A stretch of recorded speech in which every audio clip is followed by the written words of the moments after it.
And welcome and thanks to you members of the media for accepting the invitation to attend this media conference. Good morning also to fellow citizens and others listening to this live broadcast and the rebroadcast of these proceedings, which concern the recent statements published about fake oil and that fake oil is being paid for by Petrotrin and that the fake oil were coming from contractor A&V Oil and Gas Limited. You are aware that I'm representing the company A&V Oil and Gas Limited and its CEO, Mr. Hanif Baksh. I'm assisted by Mr. Ronnie Bisessa and his legal team, who is here, Ms. Vijaya Maharaj of my law firm RLM and Company, and Ms. Vijaya Maharaj and Ms. Badal from the firm of RLM and Company are also here. In my contribution, I shall refer to AV Oil and Gas Limited as the company. We also have this morning to participate in this media conference Mr. Nazir Ali, who is the drilling manager of the company, and Mr. Jim Crisser, an international consultant based in Canada and who is an expert in the field of production of oil, oil drilling operations, and oil field construction. I wish to assure members of the media that the program is aimed to give to members of the media at least half an hour of question time in order to ask their questions. Before we start the talk part of the program, we have a short video which will last a few minutes, and we are going to show that video now. It concerns the operation of the company. Yeah. In 2008, A&V tendered bids to Petrotrin for the Cat Seal and the East fields.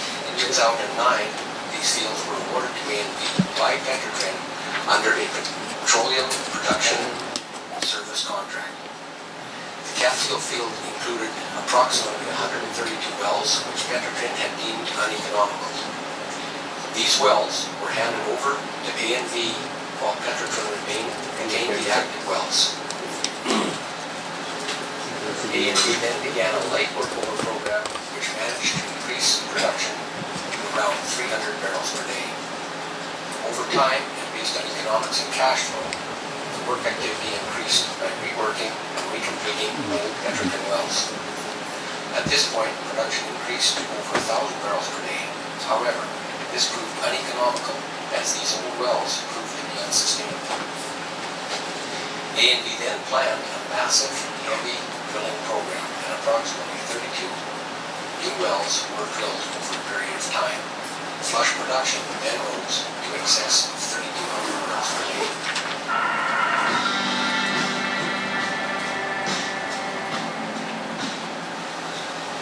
A&V looked at the economics of single well drilling versus multi-well drilling. Multi-well drilling facilities were deemed more economical and environmentally friendly. Several wells were built on one location, which reduces the environmental impact since less lands were needed to be cleared and prepared per well. Tankage and pumping facilities as opposed to trucking oil reduces road damage and the opportunity of spillage. The consolidation of facilities allows a single power line for several wells, as opposed to several power lines and right-of-ways to service multi-drilling sites. There are many advantages to drilling multi-wells, such as consolidated mud pits, decreased moving time, and easier management of environmental considerations. With modern directional drilling methods, bottom hole targets can now be achieved, allowing smaller locations to be utilized. Trinidad is a very small landmass, and our oil fields' environmental impact must be reduced.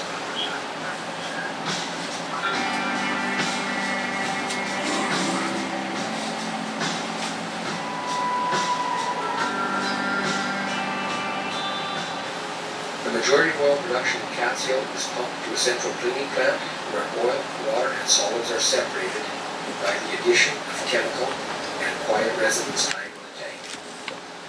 and solids drop to the bottom of the bulk tanks, and clean oil rises to the top. Sales oil specification is less than 2% basic sediment of water, and only when this oil achieves that specification is it moved to the sales tank. Once the sales tank is filled to capacity, the buyer is contacted and the sales process known as custody transfer commences. The custody transfer process used by Petrochem is a worldwide standard.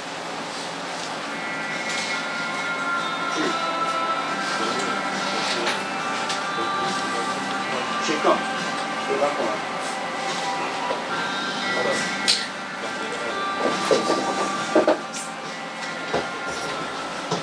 The operator producing the oil transfers clean oil from the production tank to the sales tank.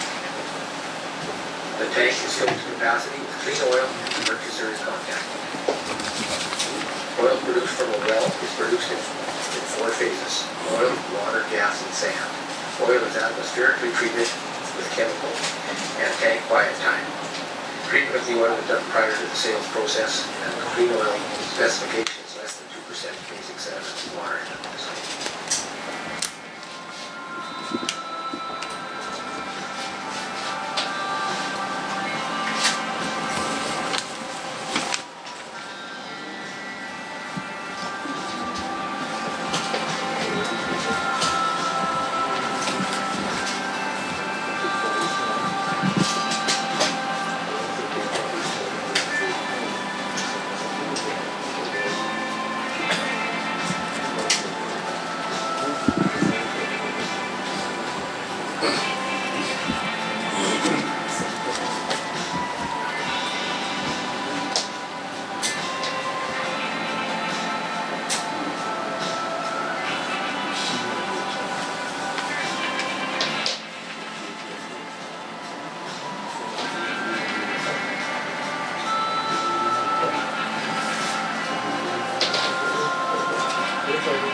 The purchaser comes to the site and measures the tank capacity and tests the quality of the product and agrees to buy the volume of oil in the tank. It also includes determining the quality of oil, which measures the basic sediment of water at specific gravity and temperature. Oil volumes are corrected to these parameters. The operator witnesses the process from start to finish, but has no input other than to confirm measurements taken by the purchaser. The purchaser, after determining the oil meets the specification, agrees to buy the oil. The tank is then sealed with the purchaser's valve seals. An opening gauge measurement, which is the tank's high level, is taken, and the pumping to the purchaser's facility commences. The length of time to pump the volume is determined by the pump's capacity and the total volume of the product. Once the tank is empty, the purchaser returns to site, inspects all the valve seals, and takes the closing gauge, which is the tank's low level. The volume of oil is determined by the difference in opening and closing gauges. All of the custody transfer information is entered onto a custody transfer ticket, and payment is made based on the calculated volumes. The buyer seals every access point to the sales stream with a numbered tag. Each tag number is cataloged to location, date, and time. When the tag is removed, the tag is cataloged as removed. The process eliminates the possibility of tampering with the sales oil streams, since the purchaser is in complete control over the process.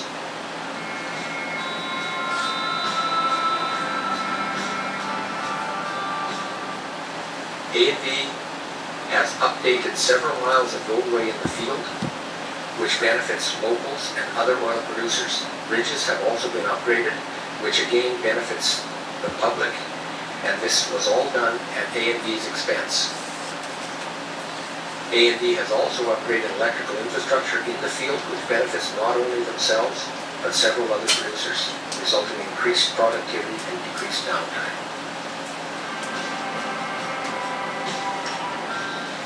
A&V presently has a capital project that includes 42 additional oil wells, as well as automation of custody transfer and tank volume control. The increase in low-cost indigenous oil production will greatly benefit Petrotrin by increasing the quality of feedstock to the refinery and decreasing its dependency on higher-priced foreign heavy feedstocks.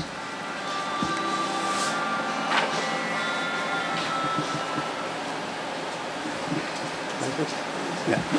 Thank you. That's it.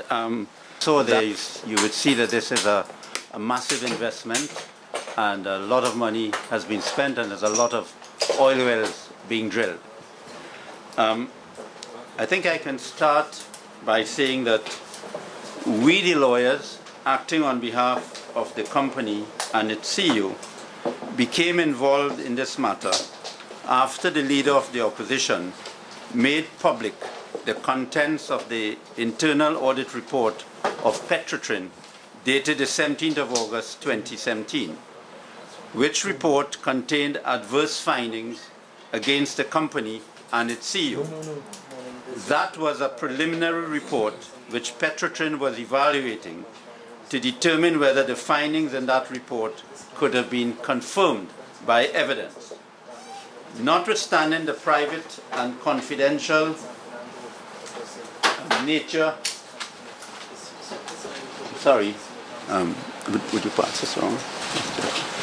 Notwithstanding the private and confidential nature of the report, which had to be investigated, and in respect of which the company had to be given an opportunity, if necessary, to answer any allegation made against it in order for those findings to be lawful findings, the leader of the opposition disclosed to the public the contents of the report on a political platform.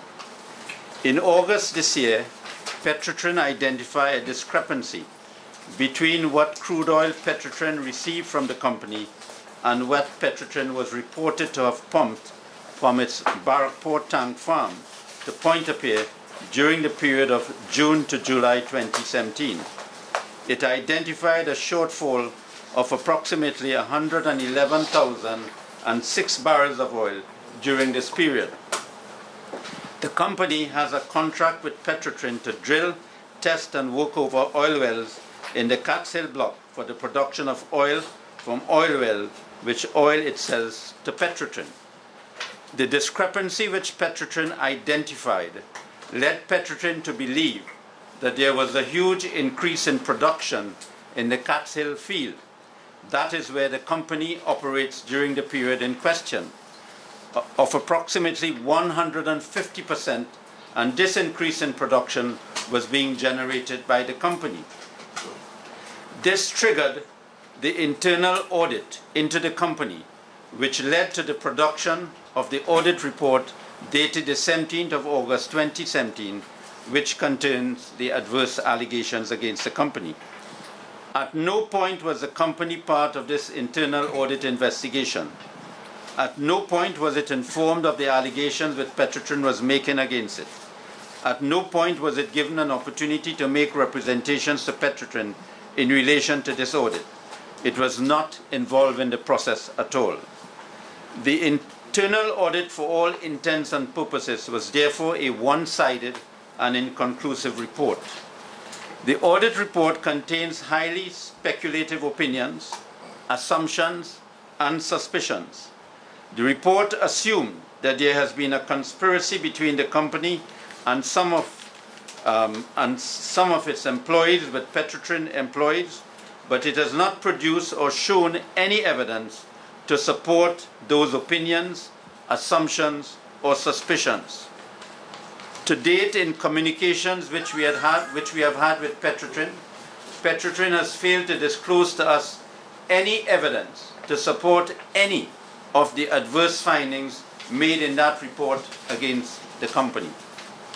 There has therefore been no finding of fraud or fraudulent activity on the part of the company based on evidence or facts. Those are opinions, suspicions, and assumptions.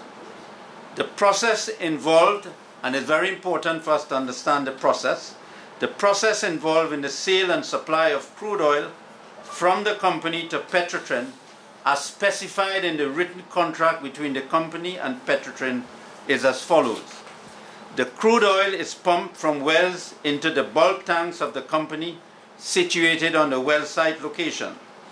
The oil is then pumped from these tanks or transported by tankers to the company's transfer tanks, which are located in close proximity to the company's sale tanks. The oil is then pumped from the company's sale tanks to the Barrackport tank farm owned by Petrotrin. A Petrotrin custody transfer official witnesses the measurement of the volume of the company's oil in the sales tanks, and samples of the oils are tested to determine the water content in the oil. If the water content is less than 2%, and after the volume of the oil in the sales tanks of the company is verified by the petroleum custody transfer official, that official authorizes the company to commence pumping the oil to Petrotrin Barrackport tank farm. From there, the oil is pumped to Pointe-à-Pied. There are, however, 18 other operators in the Catskill field area. 4 are inactive, and each of them use the same process to sell oil to Petrotrin. Each of them have lines from their sales tanks which go to the Barrackport tank farm, and they have to follow the same process for their oil to go from their sales tanks to Petrotrin's Barrackport tank farm. This is an internationally recognized system and process which is in place for the transfer of the oil from A and V to Petrotrin. That process is documented in the contract between A and V and Petrotrin, and has been followed by A and V in its sale of oil to Petrotrin. This process is known as the custody transfer process and involves the oil being measured and tested before it is handed over to Petrotrin. Petrotrin also seals the tanks with its own valve seals. After the tank is emptied, Petrotrin returns and inspects the valve seals and takes a closing gauge, which is the tank's lowest level. The volume of the oil is determined by the difference of the opening and the closing gauges. All of these details are entered into a custody transfer ticket kept by Petrotrin officials. Those transfer tickets are verified by another Petrotrin official, and they are then approved by the official of A and V. These are details which are entered into the invoice, which are then submitted to Petrotrin for payment for the oil. Once the oil arrives at the Barrackport tank farm and there is a shortfall at that tank farm, it appears that there is no way of Petrotrin identifying from which operator this shortfall originated. Even though there are 14 other active operators, only A and V is being investigated, and they were only investigated because of the volume of oil which they have been producing since January 2017. The company achieved a higher volume of oil during the period January 2017 to July 2017 because of the pad drilling program which it has used. When it took over the Catskill field area, it was producing just over 100 barrels of oil per day. After their workover and recompletion program, it achieved a production of over 2,000 barrels a day. This was as a result of heavy and continuous drilling program, resulting in them drilling in excess of 38 wells at a rate of 1 well in 5 days, and at a cost of approximately $1.5 million per well. The wells have been put on production in batches of about 6 wells at a time, with a production of about 300 to 600 barrels per well. Not all wells produce, but even so, the company still had to invest approximately $1.5 million in each of those wells in order to determine whether they would produce oil. This is the risk involved in each well. The company has also invested millions of dollars in roads, equipment and support services to sustain heavy drilling. Recompleting old wells is an extremely risky business, and drilling new wells is even more risky because of the total costs of production. On the 21st of September 2017, the media was invited to a tour of the Catskill fields, and they observed the operations of A&V, including the wells in operation, the large capacity of the storage tank, and also massive investments which A&V have spent on the infrastructure and equipment. The company has all its records and documentation in order to support the invoices which are authenticated and verified by Petrotrin, and which they have submitted to Petrotrin. Petrotrin lines are known to have leaks, and Petrotrin ought to have conducted a survey on its lines to determine the extent of the leaks and to have those leaks repaired. There are a number of factors which the interim report has failed to consider, which I want to bring to the attention of you and to the public. Petrotrin has failed to audit the 14 other active contractors who pump oil to the Barrackpore tank farm. A&V at all times complied with the established custody transfer procedure. Thirdly, an audit was in fact conducted by Petrotrin's joint venture and audit subdivision production alliances department in July and August 2017 to confirm actual production from the oil wells at Catskill Field, and its report did not show any irregularities. It is well known in the oil industry that there may be dramatic increases in the rates of production when new oil wells are drilled, but production declines over a period of time. The audit report incorrectly stated that A&V's bulk storage tank number 7 storage capacity was limited to 4,768 barrels.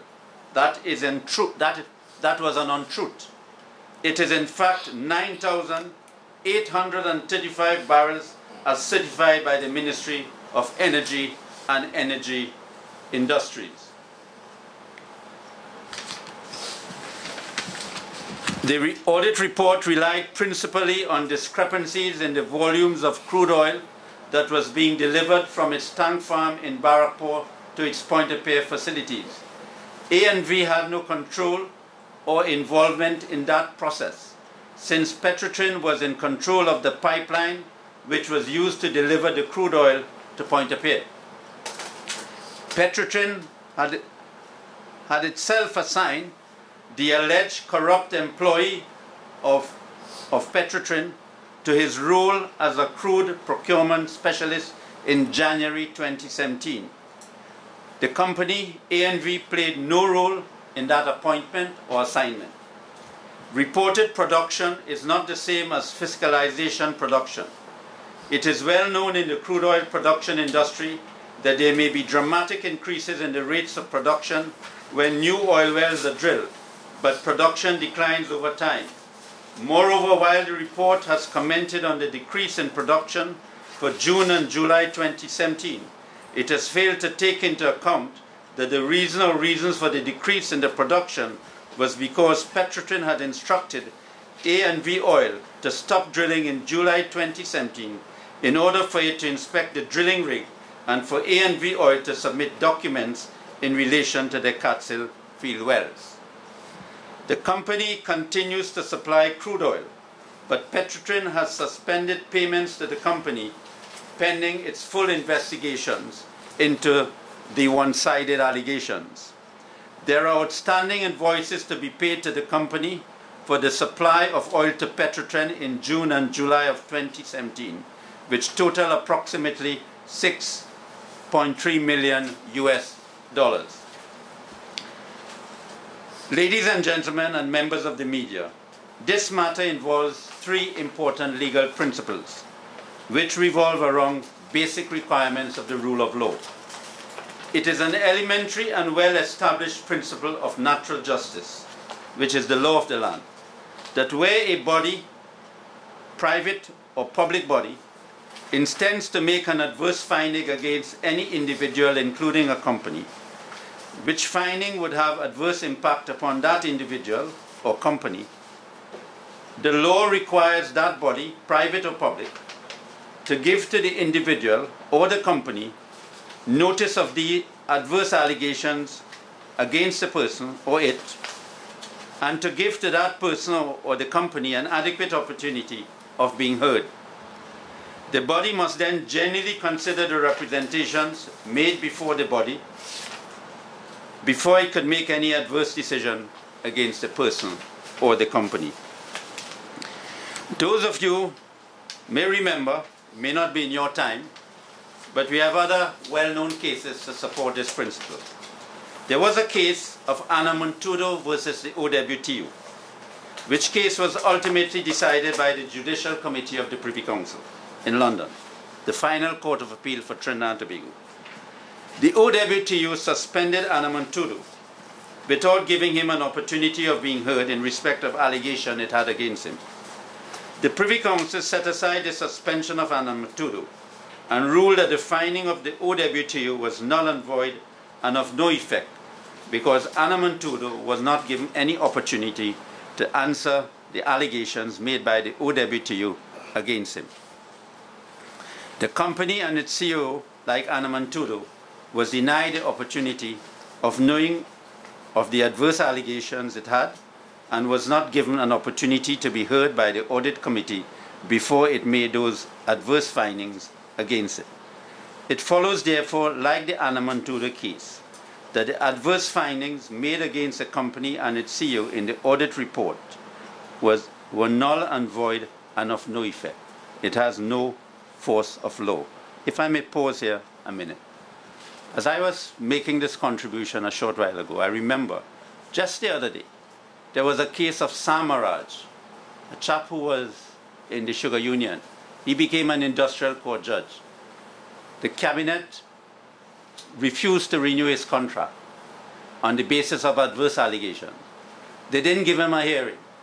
He lost his case in Trinidad and he went to the Privy Council, and the Privy Council said the finding was null and void and of no effect and ordered the government to pay Mr. Maharaj compensation. Petrotrin therefore cannot rely on such a finding of the audit committee to withhold the contractual sums due to the company for the supply by the company of oil to Petrotrin.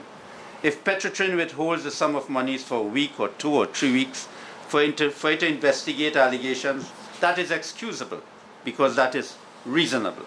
It cannot, however, for an unreasonable period of time, withhold the payments due to the company unless there are lawful findings made in accordance with the rules of natural justice against the company, made against the company. No evidence has been produced to date by Petrotrin to show that the company or its CEO was involved in any fraud, any dishonesty, any corrupt act, or any misconduct in the supply by the company to Petrotrin of crude oil. The evidence that has been produced, however, shows that Petrotrin has in its possession all the documents which were required by the contractual process to be verified by Petrotrin for the sale of oil by the company to Petrotrin. The totality of the evidence shows that all of the documentation were verified by Petrotrin and that the documents show that there is no discrepancy.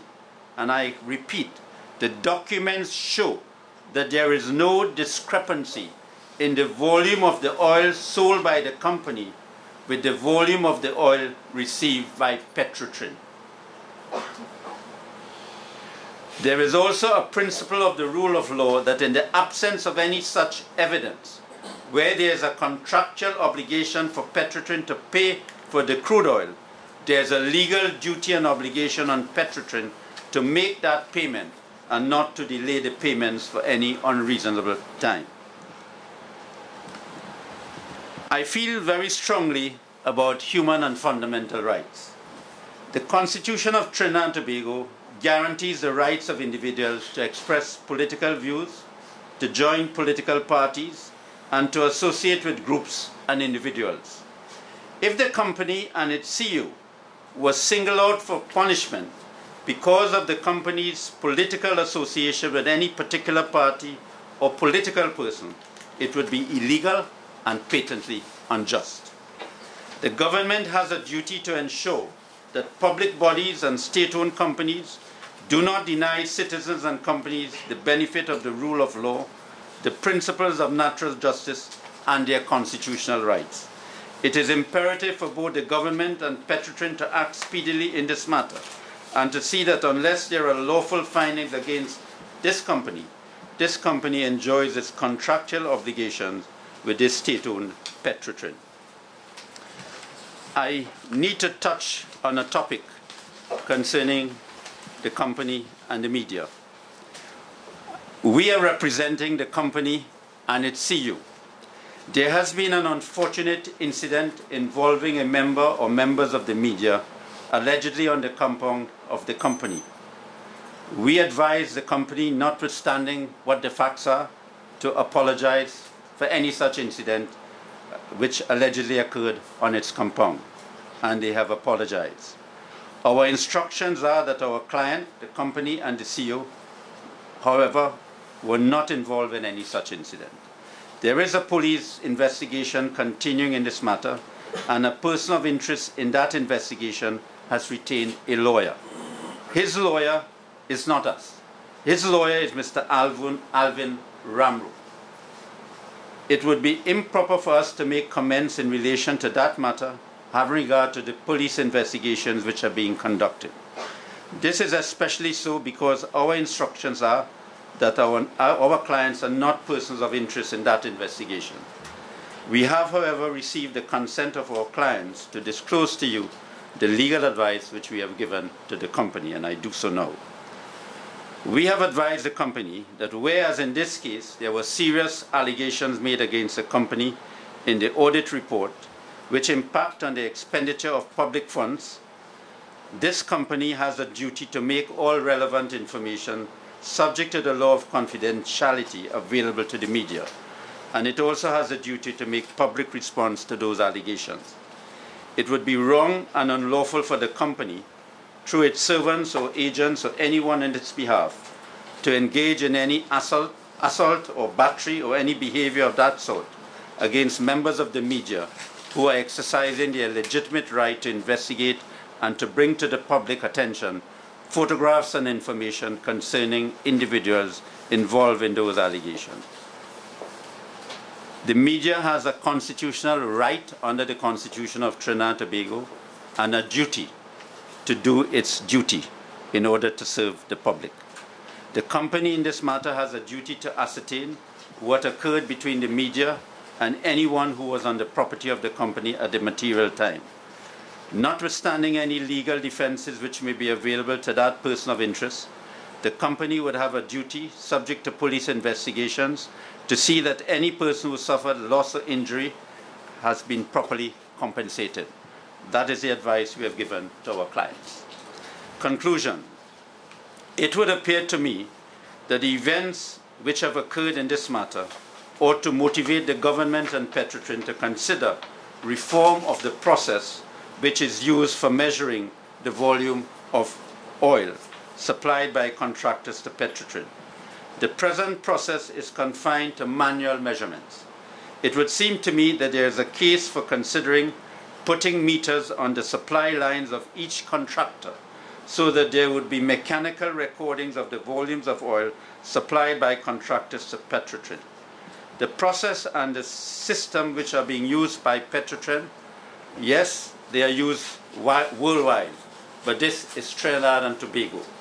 These reforms which I have suggested would introduce extra safeguards to ensure that Petrotrin would have mechanical records of the volumes of oil supplied to it by each contractor. This would assist the country in ensuring and assist Petrotrin in ensuring there can be no overpayments or even underpayments to contractors. Thank you very much. I would now call upon the drilling manager of ANV Drilling, ANV, to address you, Mr. Nazir Ali. We don't have copies of it. We don't have copies of it. We'll undertake to have a copy of his contribution to you circulated. If you have an extra copy. Welcome, folks, and thanks for being here. My name is Nazir Ali. I'll give you a little bit on my background. I joined the oil field the days of Amoco Trinidad Incorporated, where I was trained in the drilling field. After working for about 5 years with Amoco, I then joined Petrotrin. I left Petrotrin and went to Tucker Drilling Services as the operations manager. And from there I joined Venture Production Trinidad Limited as their operations manager. I then served some time with Repsol as the exploration superintendent for the Onyx project. Speak louder and talk into the mic. When I completed the exploration project with Repsol, I was transferred to Kazakhstan. Jambai was the name of the company. I worked there as the director of operations north of the Caspian Sea. Following that, I joined Statsoli, which is the state oil company in Suriname. I worked there as the drilling operations manager for 3 years. And then I came back home, where I worked with Bayfield as their operations manager. Following Bayfield, I spent some time with Touchstone as their general manager, and now I am the drilling manager with A&V Oil and Gas. I want to point out or get into a few anomalies or things that I would like to discuss with you on this audit report. But before I go into the audit report, gentlemen, I feel a little bit exposed. Exposed in the fact that I am going to be discussing a report I never got a formal copy of from Petrotrin. I got a copy from sources other than Petrotrin.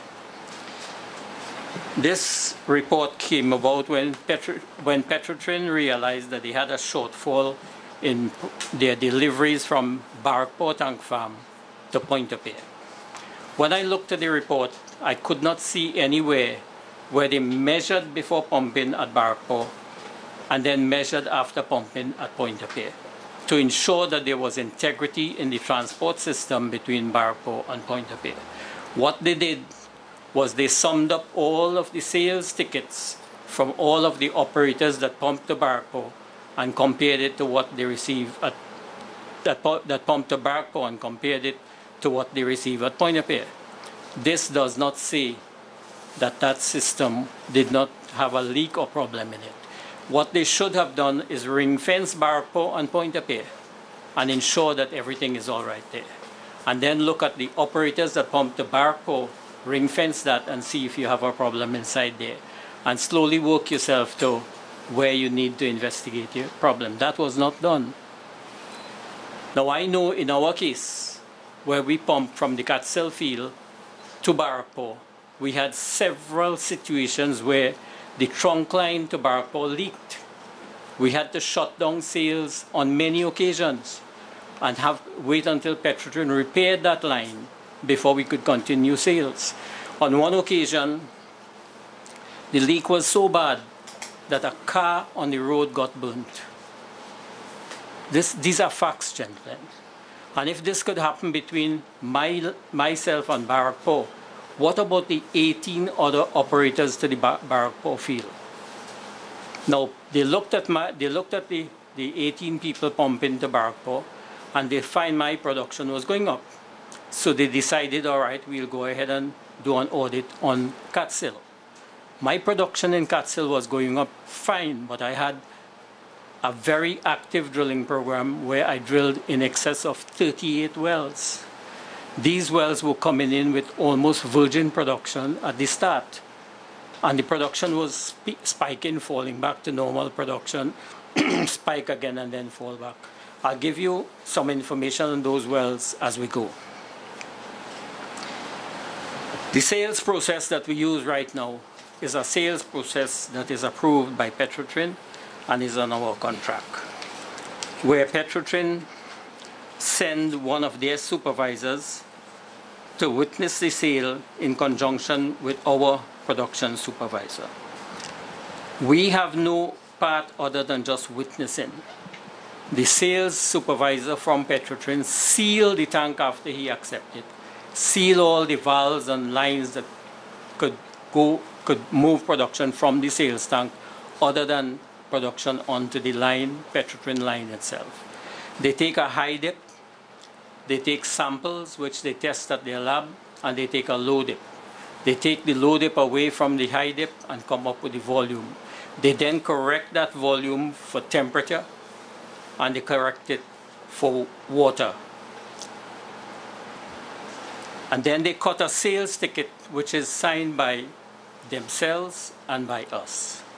This sales ticket then goes to the head of custody transfer, where he checks it to make sure there are no errors. And he then signs and approves it and sends it to the accounts department. This is the same process that is applied to many of the other operators. The operators that pump to the Barrackport Tank Farm is 18 in number. 3 of them right now have 0 production, so 15 people, 14 other than ourselves.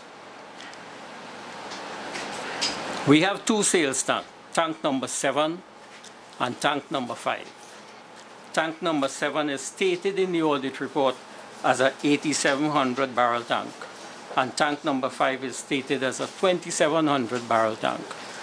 The certified documentation from the Ministry of Energy on these 2 tanks for the full safe level is 9,835 for the tank number 7 and 3,007 for tank number 5.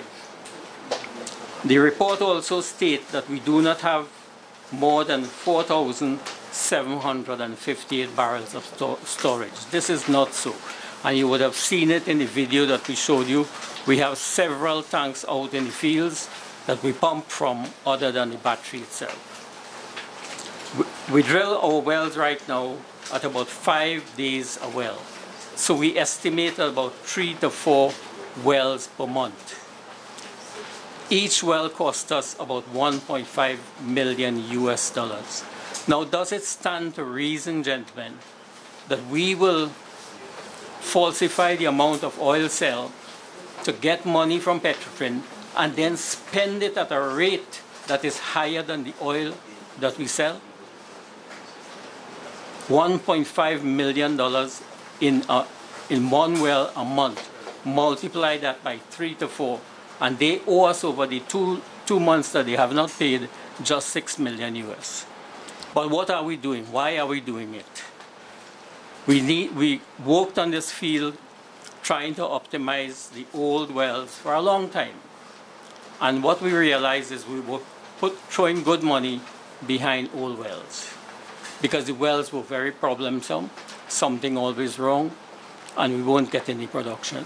So we started a very heavy drilling program to convert the asset of the fields to more reliable wells that we could depend on for the production, and that would assure the production volumes.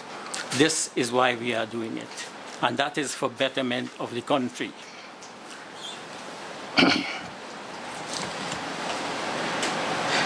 When new wells come in, they come in with what we call a flush production,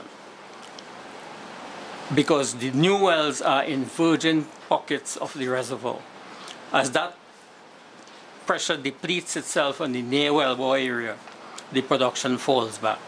Also, as a new well comes in, we get a lot more water, because when you drill the well, there is water invasion into the zone.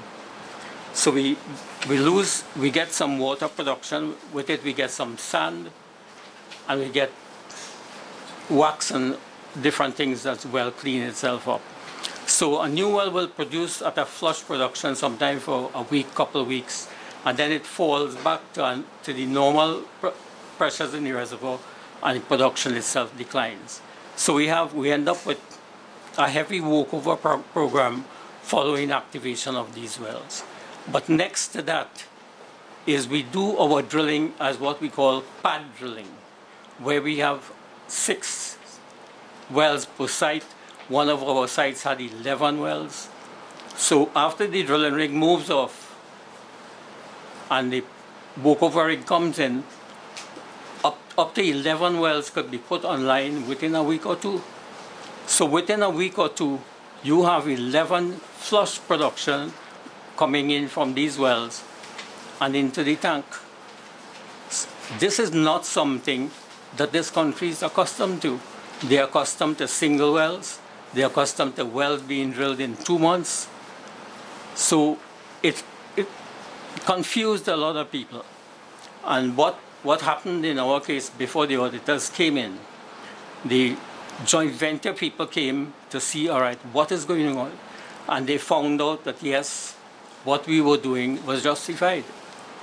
The head of custody transfer came. He was also happy. The vice president of E&P came. He was happy. The auditors came, and they did not look at the field side of it. They did not look at the drilling wells. They mentioned nothing about the new wells. They find our production should not have been increasing, and they made allegations to the guy who they had as our supervisor. But what is also funny, they made allegations and they moved him off from looking after our sales, but they kept him looking after the sales of the other companies in the area. He continued to look after sales for British Gas, from Touchstone, Barco, and KPA. So is it again reasonable that you say this man is guilty of mischief, but you're keeping him up looking after sales for various operators? What I also want to point out to you is a little history of what was happening around the period. In January 27th, we completed a well, CO155, 70 barrels a day. January 20th, we completed CO156, 360 barrels a day. We completed CO157 on the 31st of March, 620 barrels a day. We completed CO158 on the 2nd of April, 120 barrels a day. We completed CO159 on the 1st of April, 320 barrels a day. One CO160 was abandoned because it was not producing. We completed CO160X on the 6th of April, 240 barrels a day. We completed CO161 on the 14th of June, 860 barrels a day. We completed CO162 on the 23rd of June, 480 barrels a day. We completed CO163 on the 21st of June, 390 barrels a day. We completed CO164 on the 16th of June, 190 barrels a day. We completed CO165 on the 16th of June, the same day, 205 barrels a day. And then we completed on the 22nd of June, at which point in time people really got confused. That well came in at 1,440 barrels a day. And just after that, and around the audit time,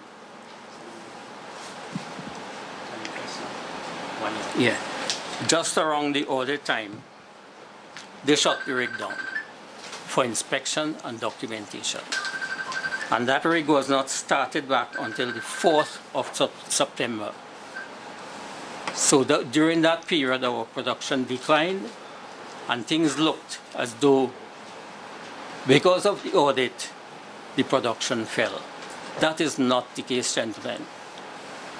And I invited the press to come out in the fields and see for themselves what is on the ground, what we are doing. Because the story is not as the audit report put it. It's definitely not. And shutting a contractor down that is putting his hand in his pocket for the betterment of this country and the betterment of this nation, it's not right. we need to lift it. Thank you. Thank you, Mr. Ali. I was just watching the time because we have limited time, because I want to give the media sufficient time to ask questions. I now call on Mr. Jim Crissa, an independent oilfield consultant. Mr. Crissa.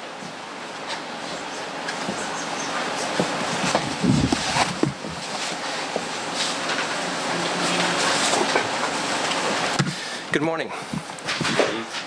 My name is Jim Crissa, and I've been in the oil industry for in excess of 40 years, and that's operational, technical, managerial oil field experience in the areas of production, field operations, drilling, completions in Trinidad and Tobago, in Canada, Albania, and Cuba. I've held senior positions with Pan-Canadian Petroleum, Murphy Oil Company Limited, the Weiser Oil Company of Canada, and Sheridan International in Cuba. Between 2004 and 2014, I was country manager for territorial services here in Trinidad and Tobago. Territorial services was subsequently bought by Touchstone Exploration in about 2010. Touchstone Exploration also bought Primera Oil and Gas. It's probably a name you're more familiar with. Touchstone's production increased from approximately 130 barrels a day to about 1,800 barrels a day under my tenure. I've known Mr. Nazim Bash since about 2008, when TSL started purchasing tubulars and pump jacks from A&V. At that time, A&V was a player in the supply and distribution of equipment, like I say, tubulars, casing, and pump jacks. Nazim seemed very knowledgeable of the oil industry.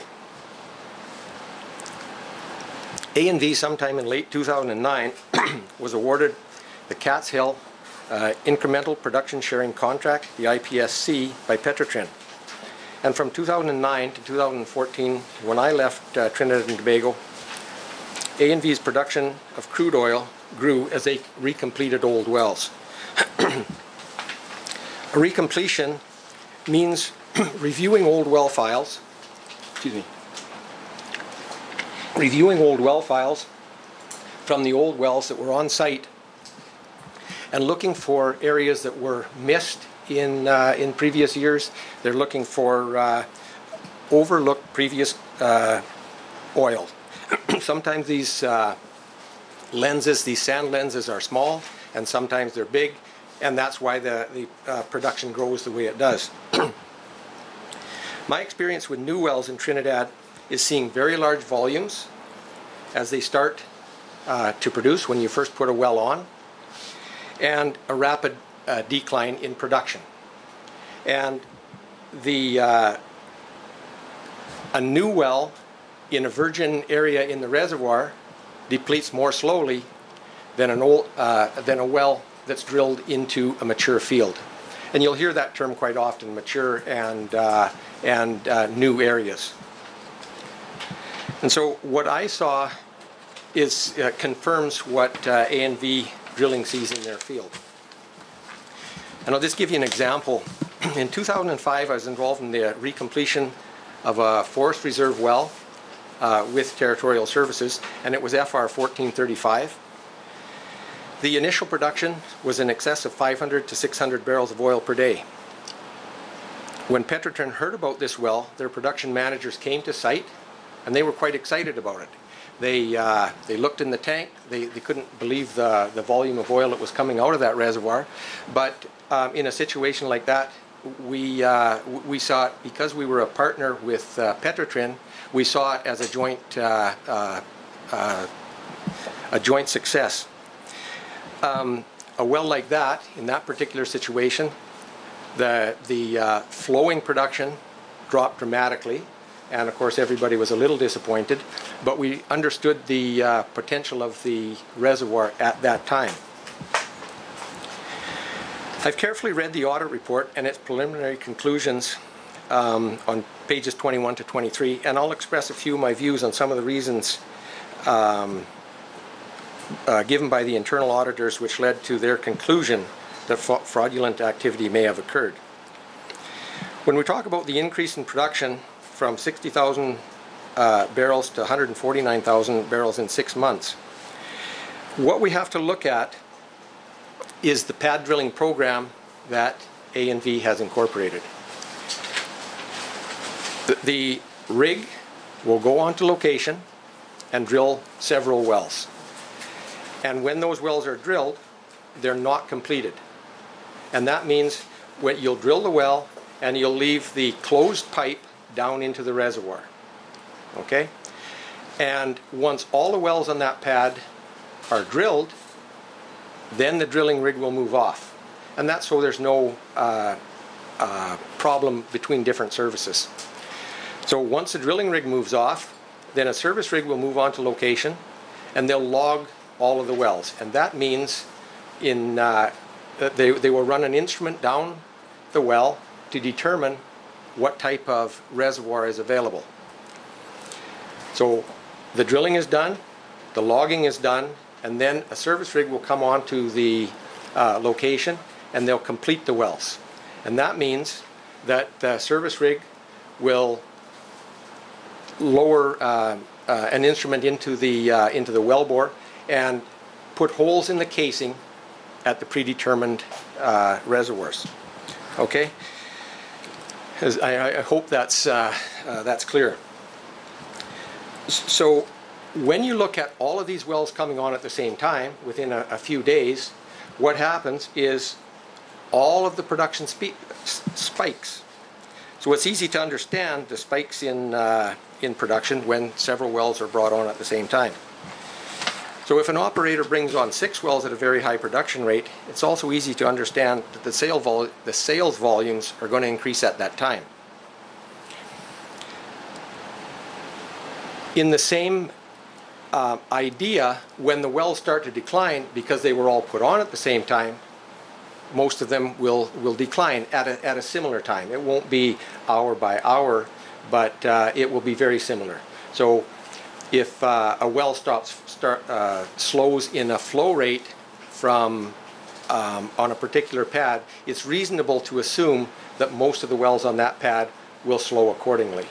So that's where you see the spikes and the declines in production.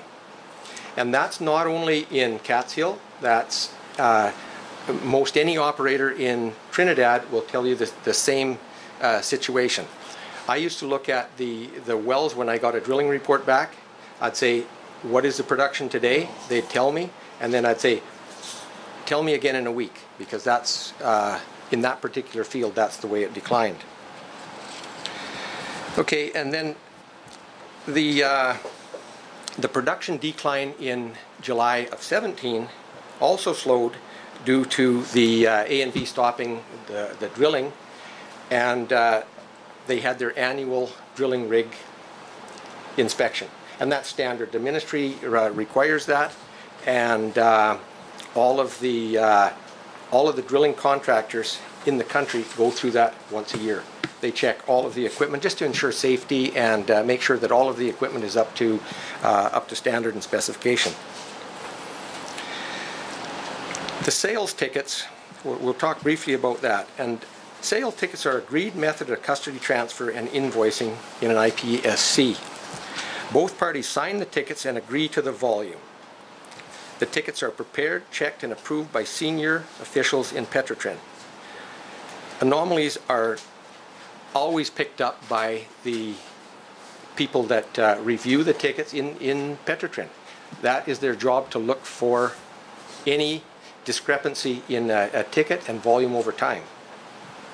Petrotrin also recommends that A&V put in an automatic custody transfer system, and I can't argue with that.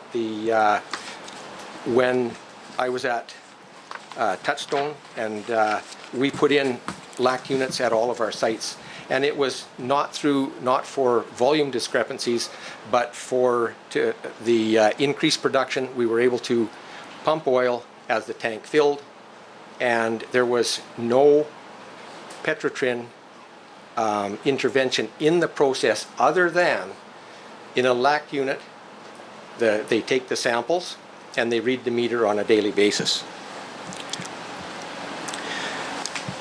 The chart recorder was mentioned in the report. This is an instrument that shows the pressure on the sales line over time. It shows when the pump is on and it shows when the pump is off, as the pressure on the chart goes up and the pressure on the chart goes down. It's used at the it's used at the time when custody transfer happens and oil is pumped from Cat's Hill to Barrackpore. The pressure recorder is on Petrotrin's side of the line. When we looked at the video earlier, the chart, the seal that was highlighted in that particular video was a seal on the chart recorder. Nobody can touch that chart recorder. Nobody can do anything with that chart recorder without breaking that seal.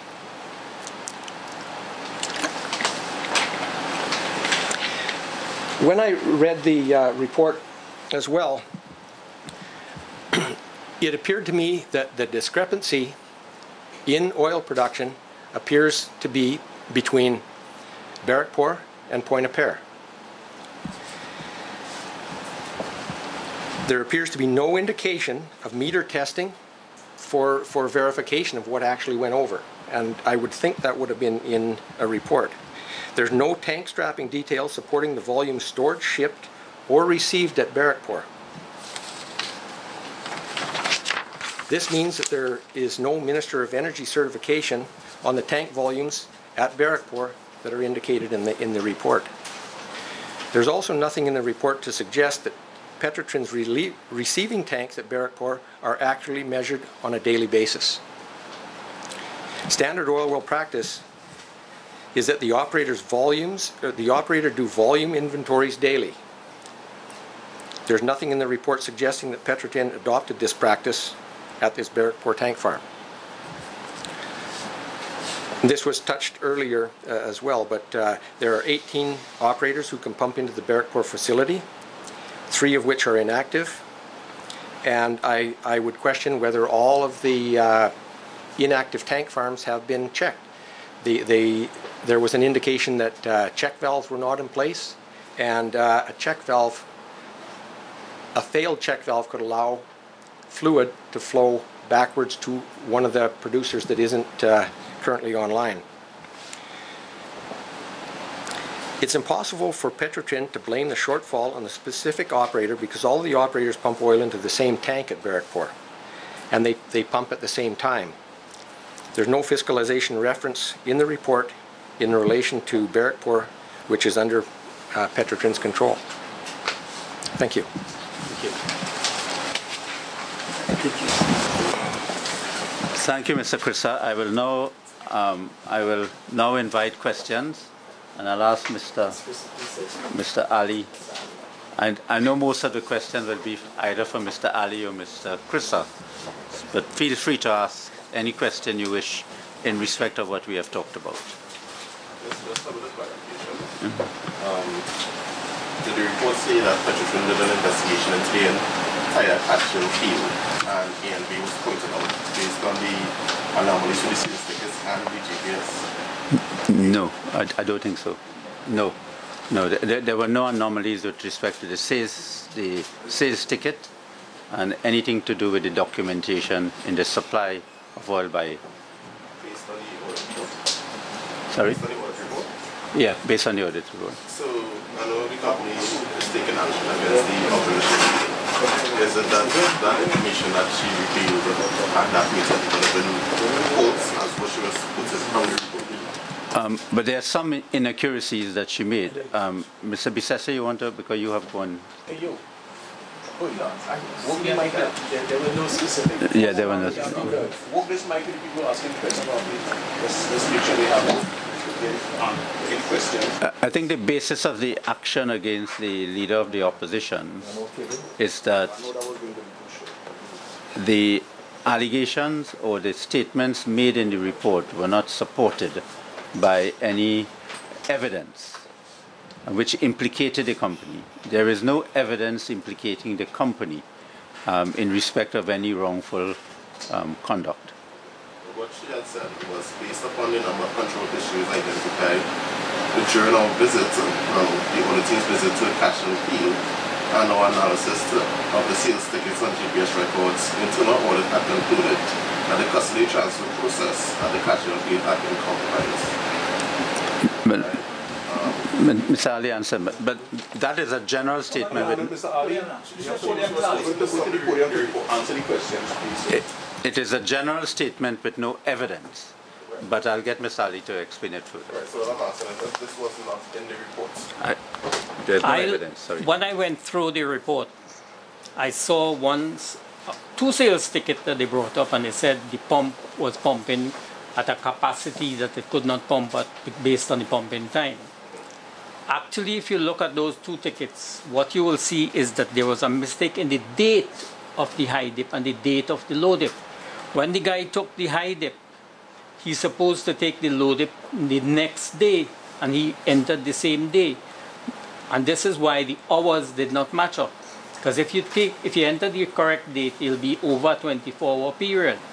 Now that ticket, as I said before, that ticket is approved by his boss and supposed to be checked by his boss, and a flag supposed to be raised, and an investigation be done immediately. That was not done.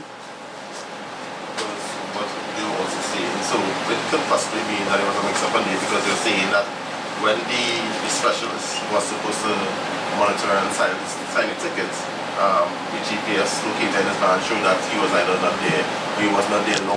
I looked at the report and I saw nowhere where they had an interview with this man and they gave him a defense. I saw nowhere in the report where they included what his defense was, and so we could ourselves evaluate and look at it. Now, further to that, is it, as I said in my little speech I gave just now, if there was a problem with this individual, there were at least 5 other companies he was supervising sales from. Why was he allowed to continue? Big companies as British Gas, why was he allowed to continue if you had a serious problem with him? Take him out of the sales or custody transfer area and get your business straightened. Yeah, he has another question for you. Yes, you have another question, that's all, Mr. I'm sorry. You talked about there's possibility for leaks, right? Is it that there's a possibility? Well, I did not say there was a possibility of leak. I said there were leaks on several occasions between ourselves and Barco. I myself, at 5 o'clock one morning, was going to the penal office coming through the Catskill field and had to call the joint venture people from Petrotrin and tell them we had a car burning because the line was leaking oil and gas. Okay, so things, in your opinion, do you think that Petrotrin is actually missing oil, or there's a misreading of? No, I would not doubt the fact that Petrotrin is missing oil, but I think they're looking at finding that missing oil the wrong way. Ring fence Point of Pay and Barco and make sure there is no problem there. And then you look at Barco and your 18 operators and check each one individually, because these lines are old lines. And if my line from Catskill to Barco could have such serious leaks, what else could be happening with the other lines? Now, do you think between in a 6-month period it's possible for 350,000 barrels of oils to be leaked out without? Well, we have 18, we have 15, if I take 3 inactive, we have 15 operators from the Eastern District pumping to Barco. And these operators are operators like Bayfield, like BG, and Bayfield I think is over 2,000 barrels by itself a day. Right. But do you think it's possible for 350,000 barrels to be leaked out and no one really knows about it? 350,000 barrels from 18 operators is probably what? Less than 10 or 12 barrels, less than 100 barrels an hour. So it's possible you could have high volume leak. When they went to the 149,000 that they said we were making, I think was in July month, that works out to be just 4,000 barrels a day. But the pressure report is on the Petrotrin side of the line, so you all wouldn't be able to tell whether there was actually leaks. When we got the lease from Petrotrin, there was no pressure recorder there. And is only after the audit was done and the auditors raised the fact that there's no pressure recorder. They came and they installed one. Now that is their responsibility, it's not my own. And it is installed on their side of the line. And what that pressure recorder will serve to do is to tell you when the pump came on, how long the pump was on for, or when the pump came off. So it gives you a back check on the period of time for the sale. So since audit done by Petrotrin's internal audit department or an external? Internal audit, which also is a problem in itself. When an internal audit is done, it's biased towards the company. I'm not saying this is what happened, but one could look at that. There are 15 active contractors who pump oil through the Barrackpore line to Barrackpore, yeah. Why do you think your company was singled out? Because our production was going up at a very high spiking line, and that was really because of our very active drilling program. When I called you guys to come out into the Catskill field, was because I wanted you to see this and know that we are not lying. See it for yourself. See the volume of wells we have put down in the ground. The audit report spoke nothing about the drilling activity. But why do you think this will be a problem if not the Minister of Energy praised the oil and gas? Because he wants to encourage all operators to do what we're doing. So why do you think that would be the reason why E&B was targeted in this report?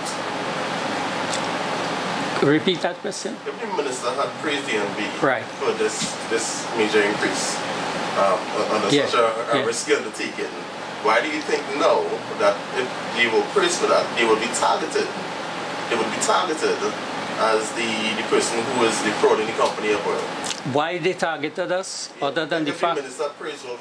The Minister praised us because he wanted to encourage, and he said when he did that he wanted to encourage plenty of people to get into active, and he was right. If you don't drill, your production will not increase. Now, why Petrotrin came and targeted us? The only reason I could see is because they couldn't understand our production profile. And the way I will explain that is because of the cluster drilling that we were doing. As I said, one of the sites had as much as 11 wells. Now when I moved the drilling rig off and I moved the completion rig in, within a week or two I have 11 new wells coming on stream. That production will do you that. And it raised eyebrows. Isn't that a trigger issue? I mean, did the company start to lose millions of dollars in what way? Program? We lose it. We stand to lose a lot of money if I drill wells and the wells don't come in productive. Right. So since you all drill wells that much, you're saying that it came up at you produce at a faster rate, and it will also lose at a faster rate. What happens when you bring a new well on production? Like forget the 1440 barrel well. The last one we completed came in at 560 initial production. It dropped back to a pumping production of about 250. Now 560 production was flowing production because of the pressures of the reservoir. Remember when we go out to drill, we get away from the old area of the fields into newer area of the fields where you have virgin pressures in small pockets outside the depleted area. But as you start to produce this well and draw the pressure down in the reservoir, the production level falls, and then we put the well on pump. And you will notice from the little video we showed you, all of the wells, more or less all of the wells, were pumping. There are few that were still flowing or producing without a pump. And they will eventually die because it was well cleaned up. You'll bring in water, you bring in sand, you have to clean the well up, you have to pull the pump. Mr. Maharaj, shouldn't be proven that the company is innocent of the accusation, but legal action be taken against Petrotrin? Well, I have no instructions about that as yet, but what we are hearing now, clearly what we are hearing from the questions and the answers, it supports the statement I made, that the company has assumed and is suspicious. There is no evidence which implicated the company. And I'm hoping that the company would get its legal advice and realize that although you may suspect and you may assume, in order to get away from a contractual obligation, you have to be able to have the evidence. Now you also have their other contractors, so the problem seems to be that certain assumptions were made, but as to whether at the end of it my client would take action against the company, I do not know at this stage. Obviously, if actions are taken based on this incomplete and unlawful report, certainly action would be taken. Also, the leader of the opposition made those statements outside of Parliament. Will action be taken against them? Action has been taken against her. As a matter of fact, the company and its CEO has filed a claim in the High Court in which we have shown in that claim that the proposed defense of the leader of the opposition has no weight because she is relying on justification, and there is nothing in the report to justify what she has said. Also, she is relying on fair comment. Fair comment is always available to the media or to a person who can support facts. There are no facts upon which she made that statement. And more important, she would have known as a lawyer, based on what was on the report, that this was an incomplete report. It was a private report. There was no hearing given to the company. It was a report which, by the law I have shown, the findings were null and void and of no effect, and therefore it seems to me that it was a statement ought not to have been made at that stage. I think that has caused all the problem in this matter. So is the company now, but the company now wants an external auditor to come in to probably audit the entire actual field, including all the operations? There has no allegation made by Petrotrin as yet against. No, there's no onus on the company. There's onus on Petrotrin. If Petrotrin thinks that the company is involved in wrongdoing, for the Petrotrin to give us those allegations and the evidence. So far, there is no evidence. I was at length this morning to show that what the rules of law require. We cannot change the law just for this company. If for example, the company wants to make an allegation against you, let's say they want to make an allegation against you, your company, they will have to tell you what that allegation is, give you a chance to respond, produce evidence before you can be found guilty of those allegations. No, I understand it. You're speaking from the perspective of the law. In terms of the negative publicity that the NBA is getting, I mean, it was put out there that the NBA is defrauding the state of money. Right? So, from the company standpoint, do they want an external auditor to come? But Petrotrin is saying that it's conducting an independent investigation. They told us that. Let me add something. Yeah, they told us that. Petrotrin has said that. I don't know who is doing it, but Petrotrin said they are conducting an independent investigation. Last week, Petrotrin in joint venture, people came in and looked again at our system and found nothing wrong. They found total transparency. And we, as an operator, we don't want to be on the wrong side of Petrotrin. And Petrotrin also, based on the activity level we are showing, I'm sure they don't want us on the wrong side of them. We have to keep that relationship. So we will welcome whatever audit or whatever has to be done to clear this thing up. With respect to what came out in the media there, and I looked at it, the opposition leader said we are pumping 8,000 barrels of oil from a 4,000 barrel tank. I have the certification on the tank from the Ministry of Energy, stamped and approved as 9,835 barrels. When people hear that, they believe that really we're really stealing, and these are the things that is wrong. Given the connections that the opposition leader said that Mr. Bash had to Dr. Rowley and the piano, how come Mr. Bash isn't here to address some of those concerns? Well, I don't think that is relevant, whether Mr. Baksh has any connections with the Prime Minister or not. I don't think that has any relevance. What is relevant here is, in our view, and we have advised Mr. Baksh that, what is relevant here is the allegations contained in the report. But in addition, these defamatory allegations made against Mr. Baksh has had very adverse effects on him. He feels let down. He feels that there have been a grave injustice done to him and his company. He felt that he has worked hard and honestly. He is not corrupt, he's not dishonest, and he feels very strongly about it.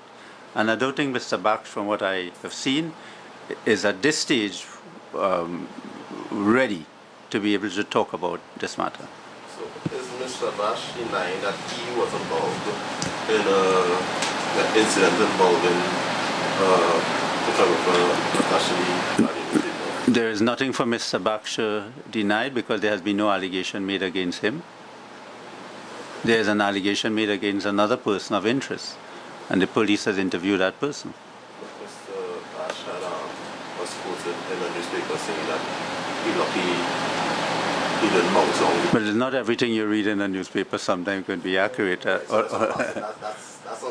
untrue. But I don't know. All I could tell you that we have no instructions that Mr. Baksh was implicated in this matter. And I have actually spoken to a lawyer who is involved in another matter connected to this, and he's appearing for the person of interest. One person? One person.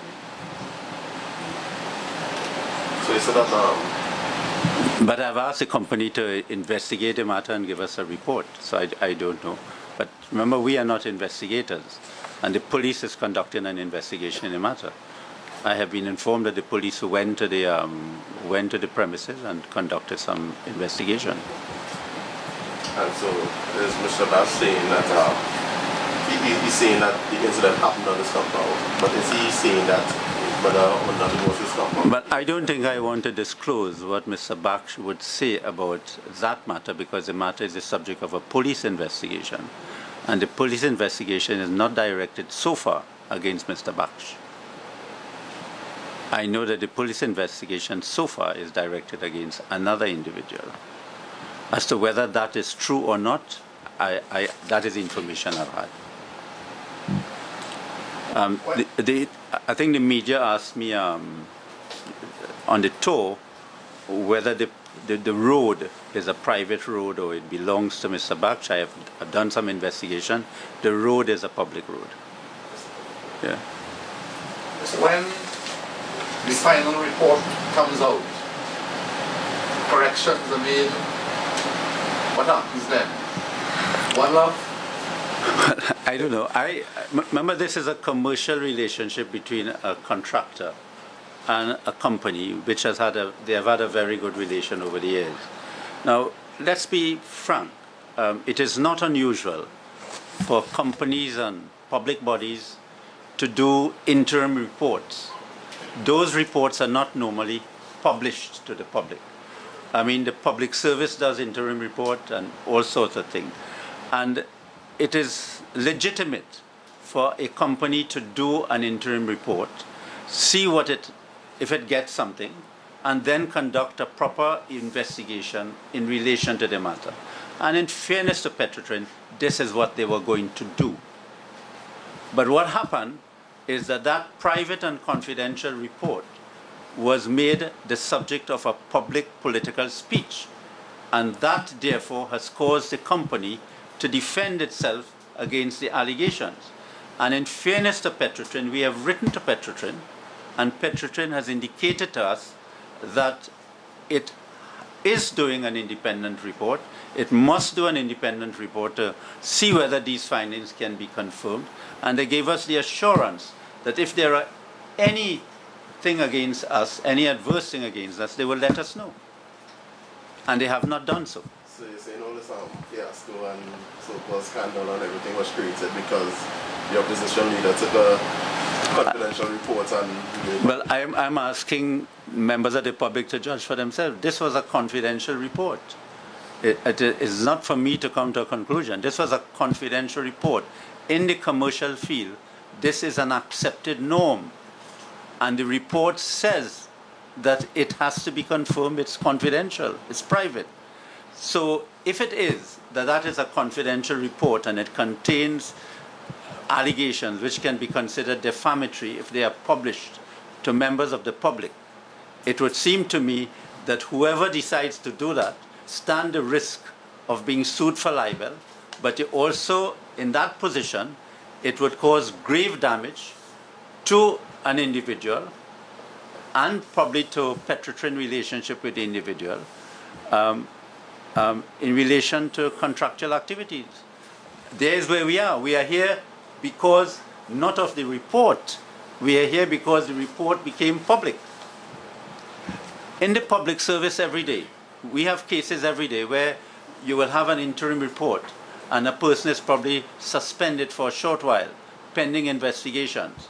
But that whole report is not made public by the public service or the public utilities. It is kept quiet because it is recognized that what is in that report may not be true, may not be established. What happened here is that the damage occurred when it was published. That is what caused the company to have to take action to respond, and it may, and that is what caused the company to have to retain lawyers. Audits, gentlemen, audits are some things that are regularly done in business. And we welcome audits at any time. Because the purpose of an audit is to ensure that the system is working properly, to point out problems and to fix those problems. This preliminary report did not give us that opportunity to identify the problem, sit down and talk about it and fix it. And every time an audit is done, things will be found that you need to discuss and try to straighten out. And we welcome that, and we'll keep, that is where we keep our relationship in a transparent manner together. But this report, before we could get a chance to sit down, went out there with a lot of wrong things also being mentioned. Create a perception that is not correct. And you must remember, this report was not even given to the company, you know. This report reached in the hands of the leader of the opposition without even being given to the company. Mr. Maharaj, this was a leak report, okay? And we just for verification, right? Is this the client, your client? We just not so sure. Mr. Nazim Baksh is my client. Yes, is this Mr. Nazim Baksh? Well, I don't know if you cross-examine it. No, I don't know if you. I know that you have. We're not so sure. We just. I don't think that question is relevant for this media conference. But Mr. Nazim Baksh is my client. Yes. Oh, I'm sorry. Also so it would be safe to say that Petrotrin singles out your company because of the increase in oil out of production. Now you also mentioned that there were 18 operators on this particular capsule field. It's a 3 operator. Well, I guess that would be 15 plus the server. Now, would you say the capsule field is a mature field? And if it is a mature field, how is it that we are still virgin territory within this mature field and 15 operators cannot, they're drilling at? The Catskill field is a mature field because it went through actually water flooding and so as well. But what we're noticing is that the chances was not taken to outstep the old area of the field. Outstep, I mean by getting away from the older depleted portion of the field into newer areas. What we saw in doing now, our program, I would like to call our program what you might say is a semi-exploratory program. In other words, you're taking some chances, you're reaching out to see where you could get virgin pressures. And what we notice is when you go to the eastern side of the field, the productivity is not as good. But as you get to the western side of the field, you're getting higher and very good production. And we are outstepping further and further, like you drill a well, let's say 200 feet out, and then you drill another well 400 feet out. Actually, the last 2 wells we drilled came in dry because we outstepped to the limit. And these are some of the risks in the business, and this is, you would lose some, you would gain some. But to identify where your oil is and to be able to get whatever is remaining in the ground out of the fields, you need to do what we're doing. And you know, the perception that we are stealing oil is not correct because we are spending more than we are claiming in production. Look at the value, the amount of wells we're drilling, the cost of the wells, and you'll see the reinvestment, which was not put out there.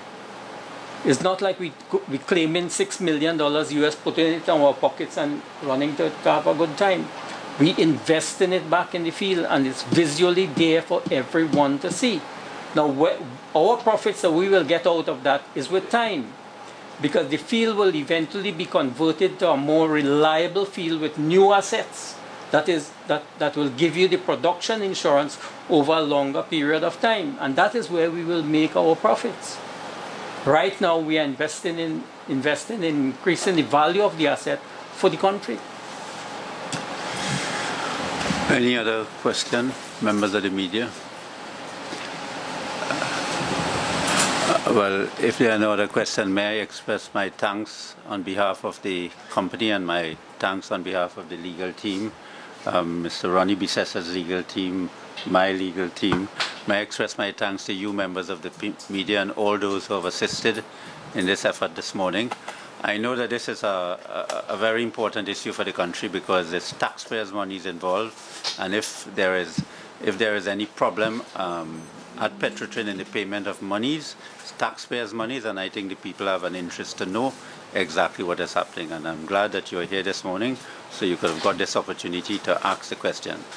I feel, as a citizen of Trinidad and Tobago, I feel that the process ought to be reformed, as I say, because everything is depending on manual, and there should be some check from the Barrackpore tank farm as to exactly which contractors supply what quantity of oil, and that should be measured, in my view, by a meter.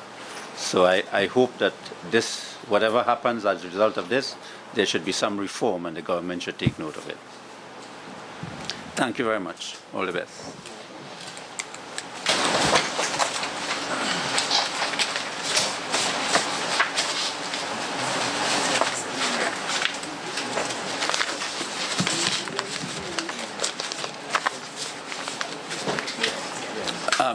We can provide you a copy with what you saw this morning, and also a copy of the video,